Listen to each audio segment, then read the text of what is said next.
Attorney Melvin, siguro unahin po natin, ano po muna ang reaksyon ninyo doon sa sinasabi ni Senator Alan Peter Cayetano na in bad taste daw po yung inyong request na i-adjust yung schedule sa pagharap nyo po sa Senado? Well, unang-una po, he's a senator judge. He's entitled to his opinion. At tayo po, we have high respect to the senator judges and the impeachment and the proceeding that is happening. Pero gusto ko lang pong sabihin na pag makita niyo naman po yung sulat ko, hindi naman po ako nagdidikta.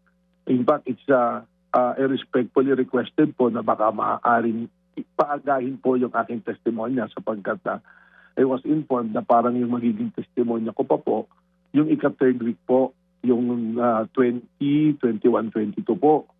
Ang inire-request ko po sana kung today or tomorrow hanggang 20 ay ma-accommodate sana na okay mag-testimonya. Hindi naman po tayo umiiwas.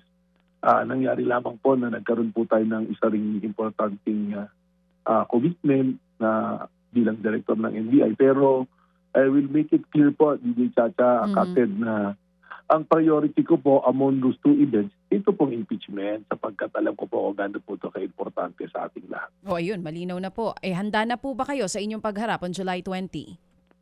Well, nung na-receive ko naman po yung pre-trial order na ako ay magiging testigo at alam naman po ninyo na ako'y nagtestigo na rin po doon sa Committee on Justice, wala naman pong mababago rin sa aking sasabihin. Yan naman po ay everything is already been put on record.